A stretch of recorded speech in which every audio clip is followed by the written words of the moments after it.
बिल्कुल खैरियत से होंगे। आज वीडियो का दूसरा पार्ट है जिसमें हम ये डिस्कस करने वाले हैं बच्चों को सबक आसानी से क्यों नहीं याद होता।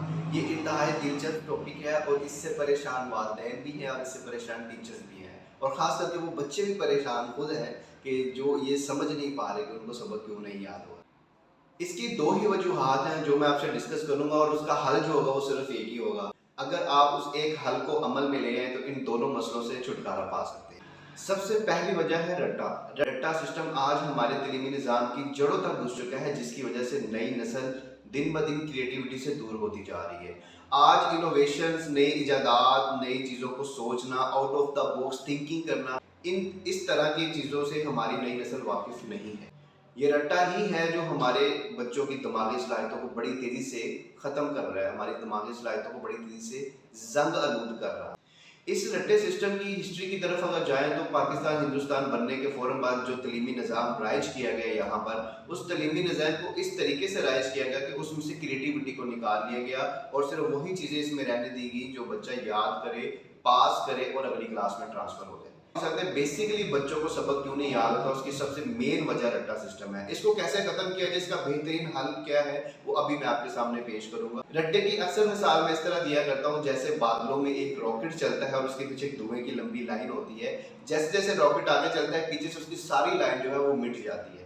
इसी तरह रट्टे की भी जो उम्र होती है वो 24 से 48 घंटे होती है। उसके बाद वो सबक याद नहीं रहता, दिमाग में उसकी जो स्केच है वो मध्यम पड़ जाता है। मिसाल के तौर पे रट्टा इस अंदाज से लगाया जाता है कि एक बच्चे ने एक सबक को पढ़ा, अगर उसको उस पेज की अगर ऊपर वाली 2 लाइनें याद कर ली हैं तो वो इसी तरह पिक्चर वाइज उसके माइंड में सेव हो जाएगा कि मैंने ऊपर वाले पेज की 2 लाइनें याद की हैं। आने वाले कुछ दिनों के बाद उसे वो भी याद नहीं रहता। दूसरी बड़ी वजह है टीचर और वालिदैन की अदम दिलचस्पी। इसकी मिसाल ऐसे कि जब बच्चा स्कूल में जाता है और टीचर उसको सिर्फ यही करवाता है कि बेटा वो जो आपने कल सबक किया याद किया था वो मुझे सुनाओ। बच्चा उस सबक को बार बार रिपीट कर जब टीचर को सुना देता है तो उसको शाबाश मिलती है और उसको एक लाइक होने का सर्टिफिकेट मिलता है। लिहाजा वो बच्चा अपने आप को लाइक समझना शुरू कर देता है कि मुझे शाबाश मिली और मैंने सबक याद करके सुना दिया, जबकि ये बिल्कुल एक गलत हकीकत है। टीचर भी इस चीज़ को नहीं मानते और पेरेंट्स भी इस चीज़ को नहीं मानते। इसी तरह जब बच्चा घर में आता है तो पेरेंट्स कहते हैं बेटा सबक सुनाओ। वही बच्चा जिसने सुबह उस सबक को 8 से 10 बार रिपीट करके सुनाया था, वही बच्चा 5 दफ़ा मज़ीद रिपीट करके अपने पेरेंट्स को सुनाता है और पेरेंट्स उसके कमर पर तबकी देके कहते हैं वेल डन, आपने बहुत अच्छा सबक सुनाया। अदम दिलचस्पी किस तरह है इसकी मिसाल मैं ऐसे देता हूँ। तो मैं क्लास में गया, 8वीं क्लास के बच्चे की कॉपी पकड़ी और मैंने उसमें से सैटेलाइट का टॉपिक था, मैंने सैटेलाइट के टॉपिक के बारे में सुना, उसने बिल्कुल ठीक सुना दिया। मैंने उसे शाबाश दी। उसके बाद मैंने उससे पूछा बेटा इस सैटेलाइट की शेप कैसे होती है, ये काम कैसे करता है और इसके कौन से ऐसे काम हैं जिसकी वजह से इसे खला में बेचा जाता है।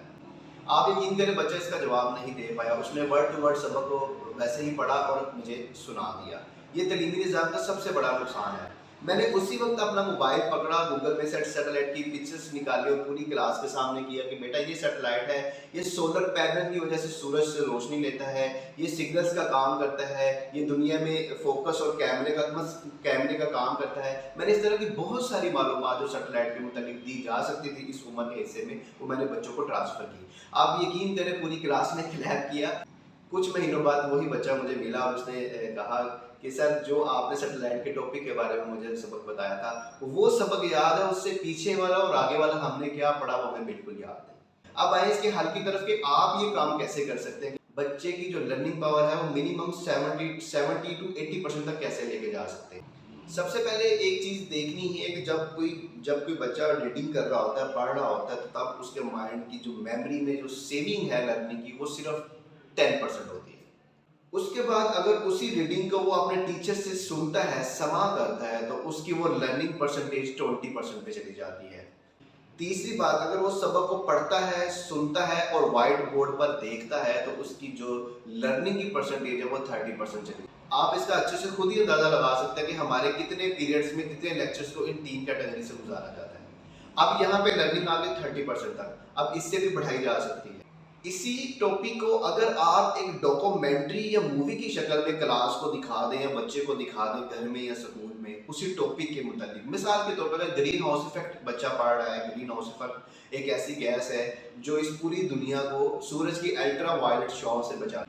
अगर ये टॉपिक आप बच्चे को स्क्रीन पे दिखा दें, टीवी पे या एलईडी पे, मोबाइल पे एज अ डॉक्यूमेंट्री या मूवी की शक्ल में दिखा दें, तो आप यकीन करें उस बच्चे की जो लर्निंग परसेंटेज है वो 50% तक चली जाएगी। और ये एक बड़ी अच्छी परसेंटेज है जहाँ पे बच्चे को चीज़ें बहुत अच्छे से याद होना शुरू हो जाती है। अब इससे भी आगे का एक स्टेप हो रहा है जिस पे लर्निंग 70% तक जा सकती है। उसका बड़ा आसान तरीका ये है कि आपने जो अभी तक करवाया इस 50% में, उस बच्चे को कहें बेटा मुझे इसके बारे में शेयर करो कि आपने अभी तक यहाँ पे क्या सीखा है, आपने इस सवाल के मुतालिक, आप इस ग्रीन हाउस इफेक्ट के मुतालिक आपने क्या सीखा है, इस सारी क्लास को बताओ या मुझे बताओ। जब बच्चा उस बात को अपनी बॉडी लैंग्वेज और जुबान के जरिए पेश करता है, दोहराता है, तो वो उसकी लर्निंग का 70% हिस्सा बन चुका होता है।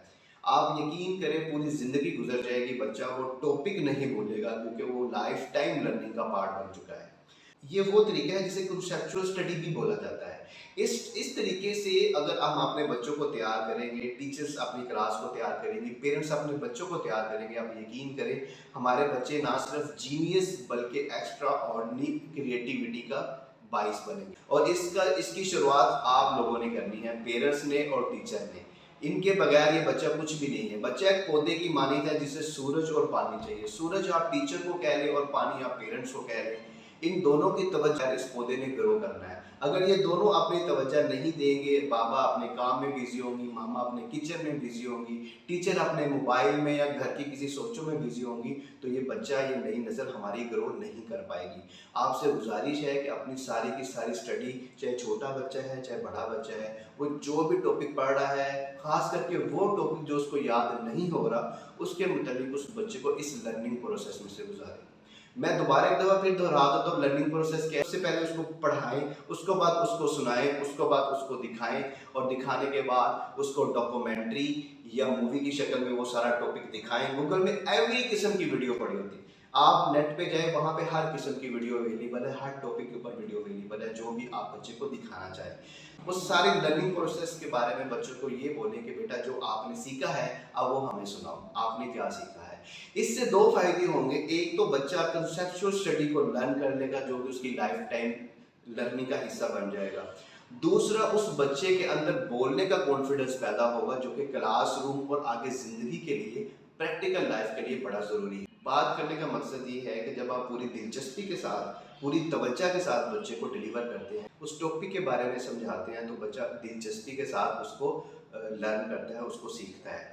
ये इसी तरह वालिदैन की तरफ आ जाए, वालिदैन भी जब पूरी दिलचस्पी के साथ उस बच्चे को डिफरेंट एंगल के साथ वो चीज़ समझाने की कोशिश करेंगे तो बच्चा अच्छे से अंडरस्टैंड करता है। मैं उम्मीद करता हूँ पिछली वीडियो की तरह आप इस वीडियो को भी पसंद ज़रूर करेंगे और लाइक का बटन ज़रूर दबाइएगा। कमेंट आपने ज़रूर मेरे साथ शेयर कीजिएगा। अगर आपको किसी मसले में, बच्चों की किसी चीज़ों के बारे में कोई प्रॉब्लम है तो आप मुझे ज़रूर शेयर कर सकते हैं कमेंट की सूरत में, और सब्सक्राइब करना ना भूलिएगा। अगली वीडियो में मैं आपके साथ एक नई टिप, एक नया नॉलेज शेयर करूँगा बच्चों के बारे में, जो हमारे नई जनरेशन के लिए बड़ा हेल्पफुल साबित होगा। अपना बहुत सा ख्याल रखिएगा, दुआओं में याद रखिएगा। अल्लाह हाफिज़।